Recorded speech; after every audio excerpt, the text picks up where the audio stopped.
If anyone requires said Bible, grab now for favor. Are we going over the outline?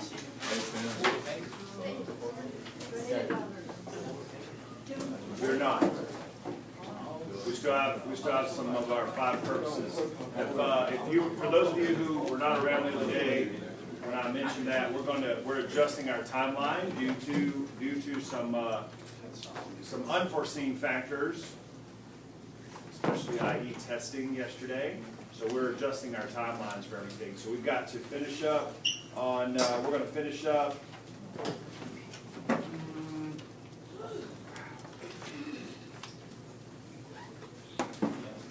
We'll finish up with our series on the purposes of the church tomorrow. So what we'll do is the first of next week we will do. We'll spend a couple of days. We'll test on Monday on the 5 purposes, and then Tuesday, Wednesday, depending on how that goes, maybe even into Thursday, we'll work on our outlines in class together. I'm going to show you how to do one. Remember, I told you I was going to model that for you. So we'll turn on the smart board, and I'm going to do one. We're going to do one together. Okay. Also, I've got I want you to be turning. I'm going to ask you to turn in after we're done tomorrow at the end of class. I'm going to ask you to turn in just to check off that you've done them. I want you to turn in your notes that you've been taking on the 5 purposes of the church. I'm going to sign off on them and give them right back to you so that you'll have them for the weekend to study. All right? But I'm going to take those and count those as participation grades individually for each of the 5. So you'll get up to 5 100s tomorrow. Okay, that's going to... Okay? It's going to boost your grade. All right. So where did we leave off yesterday? Yesterday. We were in fellowship, correct? All right. So here's where I want to pick up. 4 levels of fellowship. Okay? 4 levels of fellowship. Let's talk about them. The first one is membership. With membership, you are choosing to belong. This is kind of that entry level, okay? I want you to think about it that way. This would be the entry level into fellowship is simply choosing to become a member. All right? You can think about it as like at your church. You can join a church. Okay, so you kind of join the fellowship, right? You become a member. But you could literally just be a member of the church and not actually really do anything. Okay? So membership is the very entry level that starts fellowship. You can't have fellowship without a membership in that club. Okay? You're not making you're making a choice to actually be to being committed in any certain way. You are not floating necessarily because you've decided to become a member of something. So you're not just floating either, but you've decided. Listen, you had a choice about maybe where you were going to go to church, and you chose that was the place for you. And so now you're kind of becoming a part of this Christian family. Okay, so membership is just that entry or entrance into fellowship. You do that because in Matthew 18:20, Jesus said, "For where 2 or more come together in my name, there I am with them." Okay? So we understand that membership is an important part of creating fellowship. Okay? There were ways that Jesus meets us when we're together that we cannot experience where we're alone. And we kind of talked about that when we went through worship, right? And there's just things that God does when you get together with other people that just simply don't happen when you're all alone. Saying I'm a Christian, but I don't want to belong to any church is like saying I'm a football player, but I don't want to be a part of any team. It's like a bee that would say I don't want to be a part of the hive, okay? Or a tuba player that says I don't want to be a part of the orchestra. Okay? A Christian without a church family is an orphan. You were designed to be a part of a spiritual family. Listen to it like Paul said in Romans 12, 4 and 5. Paul wrote, "Just as each of us has one body with many members, and these members do not all have the same function, so in Christ we who are many form one body, and each member belongs to all the others." Okay? All right? So membership, that's that entry level. Then you transition in fellowship. You go from membership to friendship. And within friendship, we start kind of learning how to share. Like if Jacob and I, as our relationship grows, Jacob and I begin to have more conversations about more things, and hopefully we just continue to take steps towards having a deeper relationship, right? And so first there was membership. Jacob had to transfer to Excel. He joins our basketball team. He's a part of what we're doing, and so there was this membership, right, when he first gets here. He's just a member of the team. And as he's been here, he's transitioned to where he's developed friendships, and now he's beginning to learn how to share those, and those things grow deeper. There are certain guys on the team he may get closer with, because that just happens, right? And so, so he's in that process, right? Any of you who are new to something, whether that's new to this school, new to your church, new to the neighborhood you live in, there's this process of developing some real fellowship, okay? And so within friendship, we're kind of learning how to share. Having kids has reminded me that one of the most difficult parts of maturing is learning how to share. Christian and I had a game called It's Mine. When he was really little, it was almost like that was our game. We didn't call it that, but he called it that, because whatever we were playing with, if I got something that he didn't want me to have, what do you think he yelled at me? It's mine. That's mine. Okay? And so I used to make fun of him. I'm like, oh, we're playing the It's Mine game. You know, so anyway, but learning how to share is an important part of maturing out of being a toddler into being a young, or being an infant into becoming a toddler, and then a toddler into becoming, you know, a school-age kid, and then that transitions to being a teenager, and then into that, into your college years, and then into that, into your professional years. And so there's all this process of maturing that happens, right? And that's all part of that friendship part. If I actually take something away from him, he starts crying. So anyway, I'm afraid that as adults, we don't really progress very far beyond the It's Mine stage either. See, church does not exist to meet your needs. Sometimes I think we have that mixed up. We think that when we go to church, hey, pastor, teach me something. Hey, drummer, hey, worship band, move me. Right? I think we go to church expecting church to give us something. And we're missing the boat with that. And sometimes that's an example, though, still of that playing that It's Mine game. But when you're at church, you're here to share yourself, your friendship, your money, your talents, all in order to advance the kingdom of God. And when we said that we began this study talking about this class, this school was kind of our church. So listen, you're at Excel to share yourself, your friendships, maybe not your money, okay? First of all, most of you don't have any. Most of you don't even work, right? But certainly to share your talents, your gifts, your abilities, your friendships, your relationships, your life with the people in this room.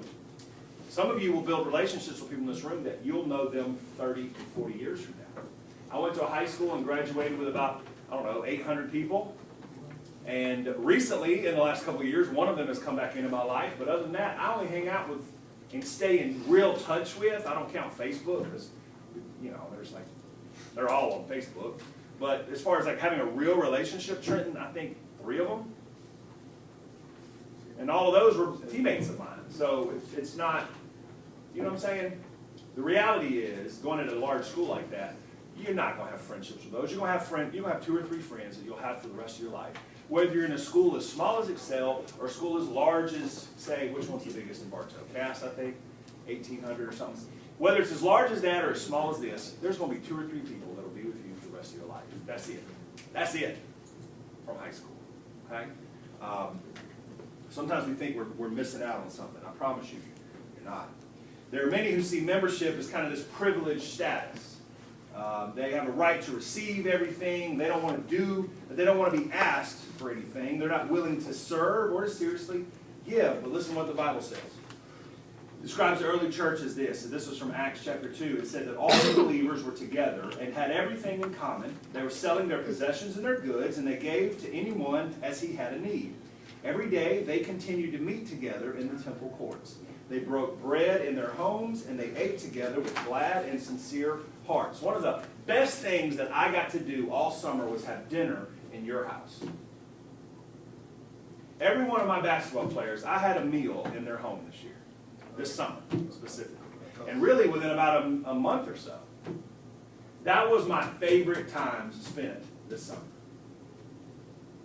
It was awesome. I don't know if they enjoyed it or not. I had a blast just beginning to be in their world. And we had food, we had fellowship, we had conversation. Huh? Yeah, had some little Debs. Kool-Aid. Listen, y'all, I'm talking about I ate good. I had everything from, let's see, steaks. I had steaks at somebody's house. I had some kind of concoction that I never had before at Ray Sean's house. His mom whipped up. Oh, man. It was something with grits and... anyway, it was good. I'd never had it before, but it was good. And then the Mosleys throw down on some just scrumptiousness. We had some little Debs. We had some Kool-Aid. Listen, that was my, I'm not even kidding. That was my favorite time this summer, though, was just getting to be in their home and have dinner with them and their families. And that was a lot of fun. That's part of membership because we're all on the same team, but that's also part of this fellowship process that we're talking about. Because our vision statement is to engage the heart. And one of the ways that we chose to do that this summer was very intentionally by engaging with them in their homes. Does that make sense? And so a way to literally do that, okay? That's the church. That's the kind of church I want to be a part of, frankly. That's the kind of church I want to be a part of. The ones that do life together, right? So it's not surprising that at the end of the passage it says in Acts chapter 2, verse 47, it says that they were praising God and enjoying the favor of all the people, and the Lord added to their number daily those who were being saved. Listen, when you do it right, everybody else wants to be a part of it. We have another young man about to transfer to Excel to play basketball. He probably will be here as soon as Friday. He's coming because of relationships that we've been building, and he came to work out with us the other day, and he was so impressed with the family unity vibe that we had going, and that was just in a little preseason workout. And when his grandmother called me, her response was, he loves the family thing y'all got going there. Dude, that made my heart feel good. And I was borderline mean to him when he was there the other day. I was working him like he was one of ours. And it was great. Listen, and when God says here, those who are getting saved daily, those who are being saved and added to their number. Listen, when you're doing it right, everybody wants to be a part of it.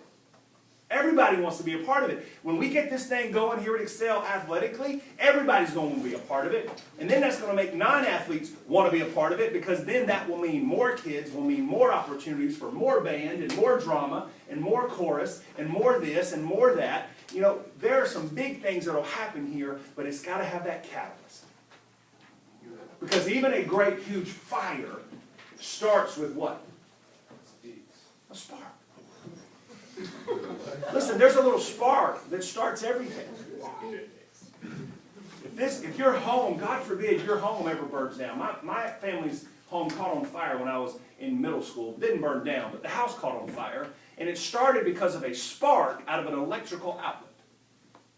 And that little spark enveloped half of our house. All it takes is a spark. It might be the basketball team. It might be the band. It might be something that happens at FCA. It might be something that happens academically. Who knows what that will be for Excel? But we have to believe that something's coming, and we have to have a little bit of vision for that. Sometimes we can't just see things as they are, but we have to be able to see where we're going to. And I want y'all to be a part of that with me. So what did they share? They shared experiences. Look, they shared experiences, and that's what I'm talking about. That's what should happen in our group.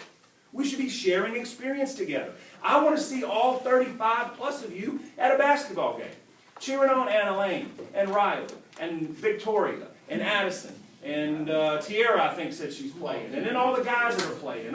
I want to see people at a game. I want to see us all going to the band concert in December that they'll do. I want us to share experiences. I want us to enjoy spirit nights. I took Christian to spirit night at Lake Point Station. I told you about how he macked on the little girl. Oh, yeah. It was so adorable. And he was like sweet. He wasn't even trying to like mack. He was just sweet. It was like, I told you about that. Anyway, listen, that was a great experience. And there was a bunch of those little elementary school kids there. But y'all are too cool for that kind of stuff, aren't you? What you mean? No. Nobody came? I forgot. I didn't know. I had no Coach, you know Anyway, the so they shared. I didn't know that. So they shared experiences. Last year's a basketball team. Remember, we went to a Hawks game one night. You know, the guys got to get down on the court level before the game. I think they enjoyed that, right? We had an experience that we got to do Hey, together. Coach, the Georgia Tech game was lit, though. Oh, yeah, that Yeah, was Georgia Tech game. So we I shared experiences. That's what happens. The other thing they shared their homes, and I just talked about that. How I got to share their home. They shared their homes with me this summer. Listen, when's the last time you had someone in this room over?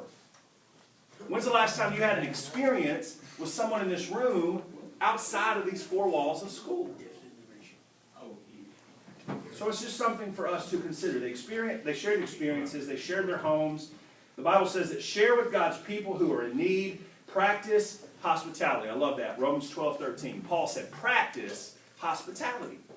And then the last thing they shared is their problems. I'll go back to Jacob. I mentioned Jacob and I being in that process. He's been here for about a year and a half or so now. And so we've been in that process. And are we getting to a place where Jacob would feel comfortable with coming to me and sharing a problem or a concern that he's having?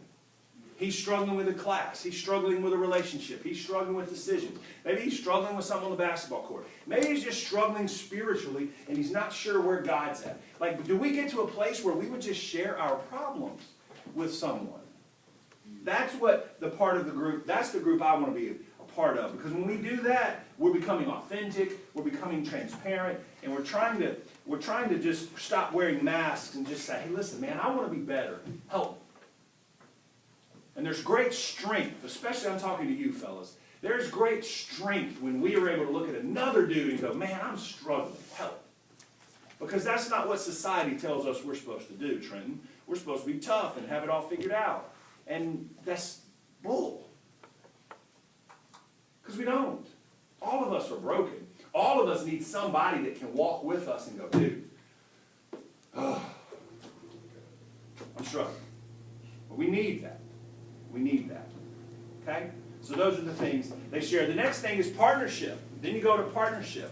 Okay? We've gone from membership to friendship. Now we're to partnership. And in partnership, you've got to do your part. That's why it's called partnership. We work together. But it also means that everybody's got a part to play. Partnership is realizing you have a contribution to make. Listen, the family of God, in this case the Excel family of God, needs you to make a contribution. You're not here to just warm that seat because you're cheating yourself and everybody else in this room of the value and the gifts that you bring to the table. It is why I push so many of you to get outside of your comfort zone, because I see in you the opportunity to make a difference in somebody's life. So many of you want to just sit there and be quiet and be withdrawn, and I'm just thinking, you have so much to offer. Come on out and let us meet him or her. There's the 80-20 rule. Y'all ever heard, if you've been in church your whole life, you ever heard the 80-20 rule? 80-20 rule. Ask any of your pastors what the 80-20 rule is. They all know it. The 80-20 rule is that 20% of the people in your church do 80% of everything. 80% of the tithing comes from 20% of the people. 80% of the volunteers, 80% of the volunteers come from 20% of the people. Like 20% of the people do 80% of everything that happens in a church. 80% of everything, and 80% of people do 20%. So some people in your church are worn out. There's some people in this room who are worn out. There's some of you that aren't even tired. You don't even yawn because you don't do anything. Okay? And so they're not being a partner if you allow that to happen. I'm telling you, God has brought you, you've heard me say this before, God has brought you here for a purpose. Not so you'll just be miserable. God brought you here to engage. Listen to this. Some people will look at church as a ticket to heaven. But look what Paul says again in Ephesians 4. He says, speaking the truth in love, we will in all things grow up into him who is the head, that is, Christ. From him, the whole body, joined and held together by every supporting ligament, grows and builds itself up in love as each part does its work. And that's good stuff. Each person should be asking God not whether or not they should serve, but where should I serve? Where should I get involved at Excel? Like, I know I joke and harass a bunch of y'all about, are you going to play a sport? Are you going to do this? Or are you going to do that? But there's a underlying, what I'm really saying to you is, Find out where your spot is, because you've got one here at Excel. So find out where it is. It's your job to find out where it is. It's your job to connect as part of the body that is Excel. You got to plug in somewhere. We work together as partners who belong to God, Paul said in Corinthians. The greatest fellowship that you'll experience in this church, i.e. Excel, in this church, is serving in one of our extracurriculars, let's call them. Whether that's a club, a sport, band, whatever that may look like. Maybe there's something we don't have that we should have that you want. Have you told anybody? And what would it take for us to begin that? Whether that, I don't know what that would look like. Let's just say a drama club. I think we should have drama. Plays. You know, you can win a state championship in one-act play. That's an actual thing.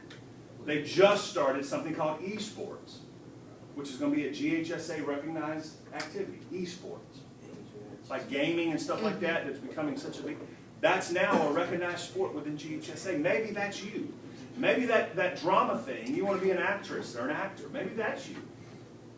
If we don't have something, who are you telling and saying, hey, how do we get that started here? That's what the body is for. And then lastly, there's kinship. Kinship was the last one of that. Kinship means that we become loving believers as a family. When we actually become a spiritual family. Do any of you have someone, maybe a friend, who you would say, you don't have to raise your hand, but you might say, listen, I'm closer with them than I am my actual family. Most of us may have someone in our lives that we're probably closer to than members of our own family. And you know why? Because you share a common vision, you have common goals. That's something maybe your family doesn't share. Maybe you love Jesus and nobody else in your house does. So it's hard to have that kinship with them because they don't share your goals, they don't share your vision, they don't share your passions, and so you don't really have any kinship with them. And the one thing I hope all of us will develop, even those in the room who don't have it, is a common love for Jesus. That's what I hope comes out of your experience here at Excel. Did you know that every year in other countries, mostly in communist and Muslim countries, statistics tell us that 10 million Christians die every year. Simply because they believe and love Jesus. They're being put to death in other countries. 10 million a year. See, they take the verses we read very literally because they are laying down their lives for each other. They take a bullet intended for another brother or sister. They protect them or hide them at the cost of their homes and even at the cost of their lives. It's hard for us to even grasp what our brothers and sisters are going through. I can't confirm or deny, but let's just say, for example, that someone went on a mission trip to China. Did you know that they will meet you? Anybody ever done that would be willing to admit it or can admit it? It is so underground in China, the church movement. Christian church movement in China, that when we arrived, we actually had a government agent who walked with us, and we were there on a cultural tour, and then we would have church underground. And he would say, we would be at different places, and he would say, hey, you see that car over there? That's government people watching us. They're so distrusting of the outside world, and you can be imprisoned for simply preaching the gospel, mentioning Jesus, handing someone a Bible. There are countries in this world where you can't even do those simple things without risking being put in prison or worse. We all know, if you've studied history at all, you think back to the Roman Empire, where did the fish symbol come from that we use in Christianity? Well, those of you that are in my world history class, we've talked about this. Do any of the rest of you know the history behind why we have the fish as our symbol, and Christian symbol? Anybody know? That's not in my 10th grade class. Tell us what it is, Annalie. One person would draw half of it in like the dirt or something, and if the other person was a Christian, they'd finish it. That's right. Everybody hear that? You couldn't talk about being a Christian in the Roman Empire. And so you would, if you wanted to let people know that your place was a safe place to worship, that we were maybe having church here, you would draw half of the fish in the sand. And then another person who was a believer would know what that meant, and they would fill it in, and they would know, hey, this is a safe place for us to talk about our faith. That's where that symbol comes from. And now we haphazardly slap it on our cars, and we talk about it in all kinds of things, which is not bad, but we should also understand the history of why and how that came to be what it was, because people were literally putting their lives on the line. So how do we follow the example of these believers and have kinship in this country where our rights are protected and we have so many freedoms? See, we should be protecting each other from criticism. We should stand with each other as we're going through crisis. We should forgive each other. We should overlook each other's faults. We should let go of our pet peeves and annoyances at each other. We love each other from the heart. And I can tell you that when your life is over, God is not going to measure your life by accomplishments, but by your relationships. God's not going to ask me, hey, how many state championships did you win, Excel? No. He's going to say, what did you do to make Addison Tatum's life better? How did you serve Mackenzie Snyder better? He's not going to care what my one-loss record was as a coach. He wants to know what legacy I left in my children. What legacy did I leave in my wife? Did I honor her and love her and protect her, provide for her? Those are the relationships that we'll be held accountable for.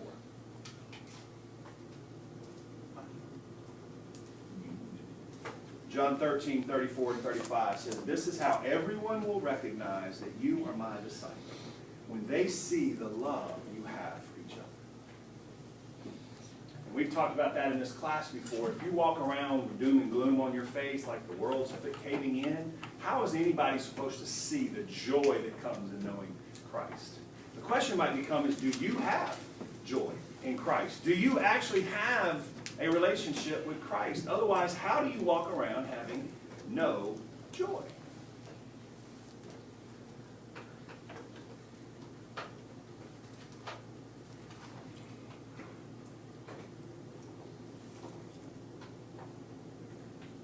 Would you agree that people are hungry for relationships? Is that fair? Yes. I think people are starving for the kind of love that only Christ gives. I heard somebody say that actually 2 years ago.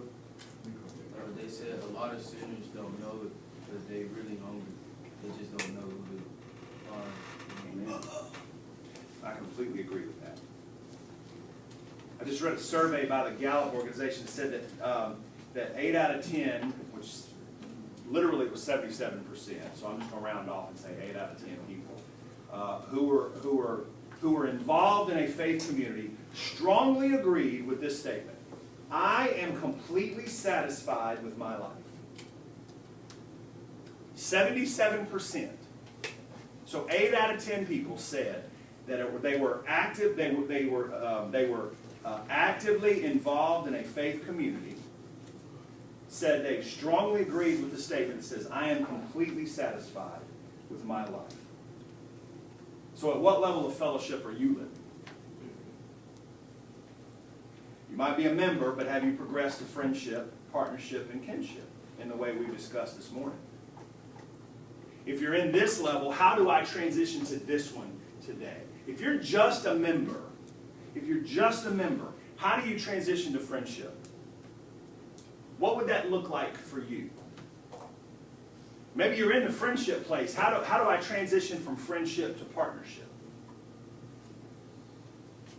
And then if you're already in partnership, how can you transition to kinship? What would that look like in your life and in the circle of friends that you have?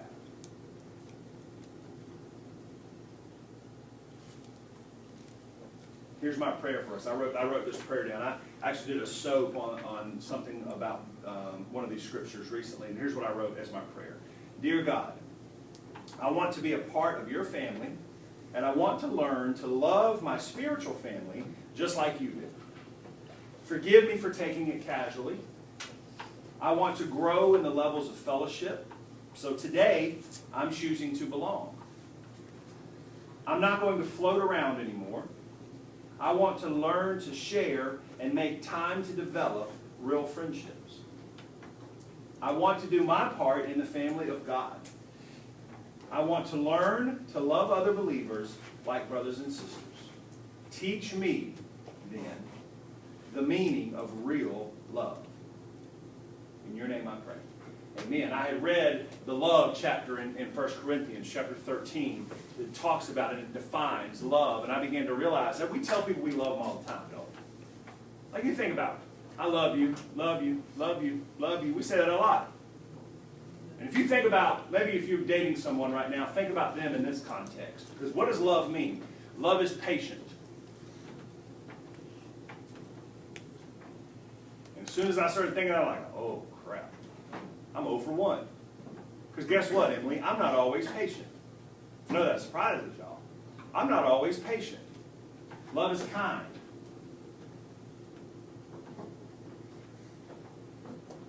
So we're all 0 for 2. And you start going down that list, you begin to realize, okay, maybe I don't love people like I think I love people. Love is patient. Love is kind. Love has no envy. Love is not proud. Love behaves. Love is not selfish. Love is not easily provoked.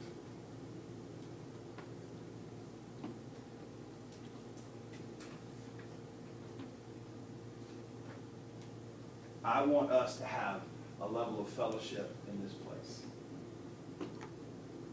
Okay? That's my heart for us in this class. You with me? All right. So that concludes talking about fellowship. So we're going to finish up tomorrow with discipleship. Listen, and these go in a particular order on purpose. Because you will never get to discipleship, which is what we're going to talk about tomorrow. Discipleship can't happen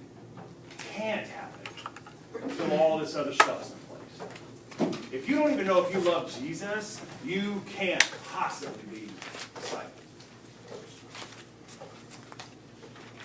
Okay? So tomorrow I want to talk about discipleship. We'll close out. We'll be in Colossians 1:28 tomorrow. We're going to talk about how through discipleship our church will grow deeper.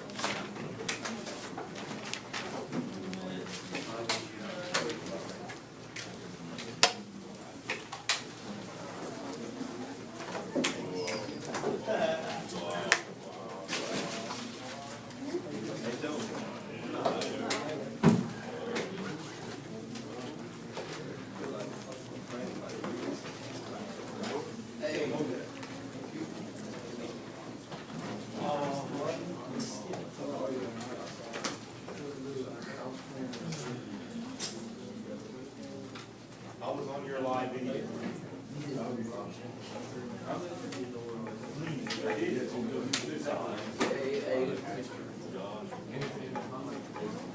It's not because we met. They got big arms, but they got small. That just sounded like. I like playing on small times. I like playing on small times.